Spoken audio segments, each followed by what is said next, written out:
c'était un devoir pour vous d'aller les accompagner et passer un message aussi au monde pour les faire comprendre que le Burkina Faso tel qu'ils le disent, c'est faux. Parce que ceux-là qui ont peint le Burkina Faso en rouge, vous voyez, automatiquement le lendemain, en tout cas quelques jours après, Air France a dit qu'il ne vient pas au Burkina Faso. Parce que c'est rouge, même Ouagadougou là, c'est la guerre seulement. C'est ça, non? On a dit, il n'y a pas de problème. Vous êtes libre de ne pas venir au Burkina. Mais vous n'êtes pas la meilleure compagnie au monde. Si les autres compagnies continuent de venir, ça veut dire que vous êtes des menteurs. Puisque les autres compagnies continuent de venir au Burkina Faso. Bruxelles vient, Turquie vient, je sais pas, Éthiopienne, toutes les autres compagnies continuent de venir. C'est pour dire que les impérialistes sont très forts. Ils inventent leur ligne de conduite. Et ils amènent certaines de leurs entreprises à suivre ça pour donner de la véracité à leurs mensonges. Puisqu'ils ont menti que le Burkina est dans zone rouge. Et ils amènent Air France à suivre le mensonge pour faire paraître au monde que c'est vraiment une zone rouge. Voilà pourquoi leur compagnie refuse de venir. Il n'y a pas de problème. Nous, on dit que les autres compagnies vont travailler. Leur mensonge n'a pas pris. Quelqu'un a pris. Ils reviennent pour demander à reprendre le vol.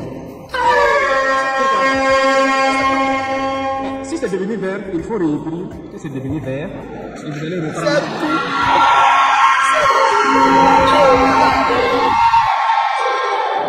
Donc c'est pour vous dire que l'impérialisme a tous ses stratagèmes.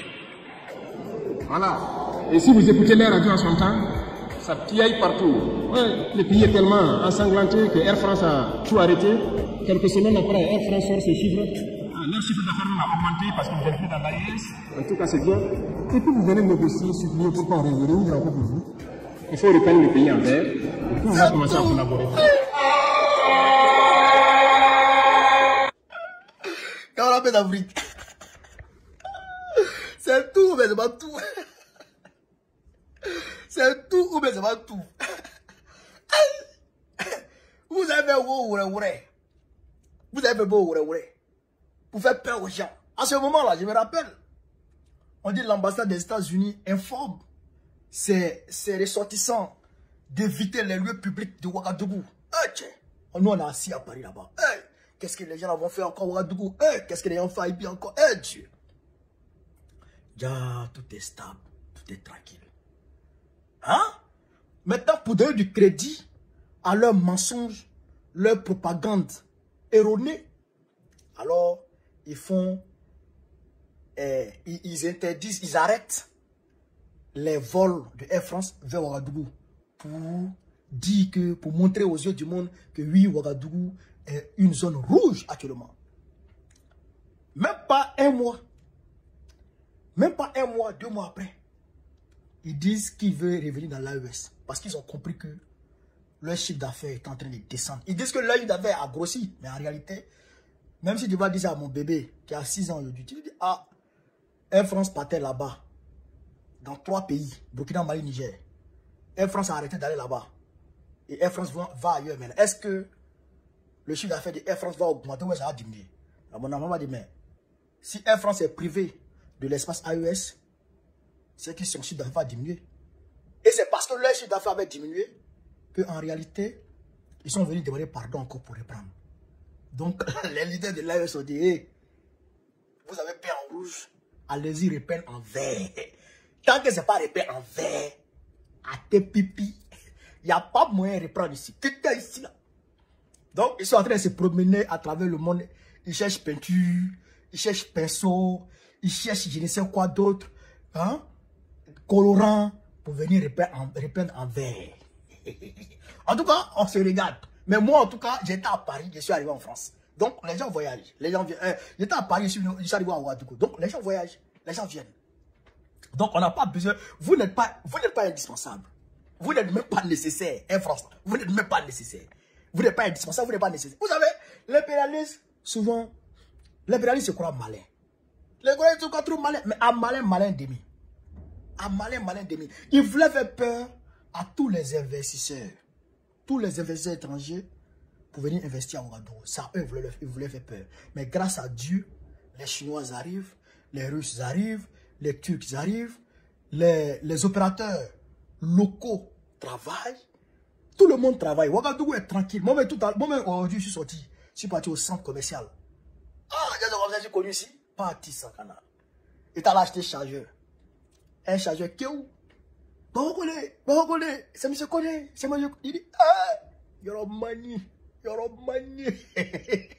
Donc, tout est calme, tout est tranquille, tout est sous contrôle, tout est clean. Tu ne sens même pas que c'est un pays en proie au terrorisme. On ne sent même pas, franchement. On ne sent même pas, il n'y a pas de tension, il n'y a rien du tout. Il n'y a rien du tout, on ne sent rien ici. Franchement, hein, on ne sent rien ici. Quand tu es ici, tu ne sens rien. Rien du tout. Tout est tranquille. Donc, les investisseurs travaillent. Donc, ça leur fait mal. Ça leur fait mal. Ça fait mal à l'impérialisme. Mais les impérialistes pensent que ce qui marchait hier peut marcher aujourd'hui encore.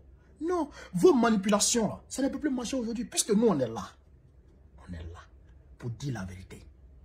Hier, là, nos aïeux qui sont hospitaliers, vous savez, l'homme africain a, on va dire, une qualité qui parfois devient un défaut à cause de celui qui est en face. Par rapport à celui qui est en face, parfois ça devient un défaut. C'est l'homme africain qui peut se lever de son lit pour donner à son étranger. Chez moi en Ségala, on dit que ton étranger est mieux que toi-même. Il y a l'honneur officiel à Négoulé. Vous voyez? Moi, ma grand-mère partait me faire sortir de mon ghetto tous les jours. Il y avait mon petit ghetto, il y avait ma petite maison là, ma petite chambre là. Elle partait me faire sortir là-bas et puis elle faisait rentrer les étrangers. Elle me dit, va te débrouiller. Parce que chez nous, l'étranger est mieux que soi. Tant que tu manges, tant que ton étranger ne mange pas, toi tu peux pas manger. Tu vois ce que je veux dire? Donc quand ils sont arrivés et ils ont bénéficié de cette hospitalité, ils ont pensé que nous les Africains, on est bêtes. Donc ils ont abusé de l'hospitalité de nos aïeux en faisant des esclaves, les déportant de l'autre côté, en les colonisant, tout ça. Mais aujourd'hui, nous on a délimité, on a mis des garde-fous au niveau de notre hospitalité. On n'est plus abusivement hospitalier. Si on est hospitalier envers toi, et puis tu ne restes pas à ta place d'étranger, si on te manifeste notre hospitalité, et que tu penses que tu es devenu roi, et tu veux monter sur notre tête, on te règle. Tous les waworo, tous les kodougou qui ne vont pas respecter l'homme africain seront réglés à la lettre. On va mettre les pendules à l'heure. C'est ça qui est la vérité. La nouvelle génération, c'est ça. Notre mode de fonctionnement. C'est ça. Tu es d'accord avec ça ou tu te tailles. Voilà, c'est ça qui est la vérité. Donc, mon capitaine, tu as raison. Excellence, vous avez raison. Si ils ne vont pas peindre ça en veille, il n'y a personne qui rentre ici. Quand il y a crié à tête de y'a. Donc, camarades d'Afrique, voilà un peu ce que je voulais vous dire sur cette vidéo. Partagez-la au maximum. Mettez-la partout à travers le monde entier. Sur ce, vive l'Afrique libre, vive le panafricanisme, vive tous les présidents panafricains. Babo, président de la Côte d'Ivoire, en octobre prochain, Inch'Allah.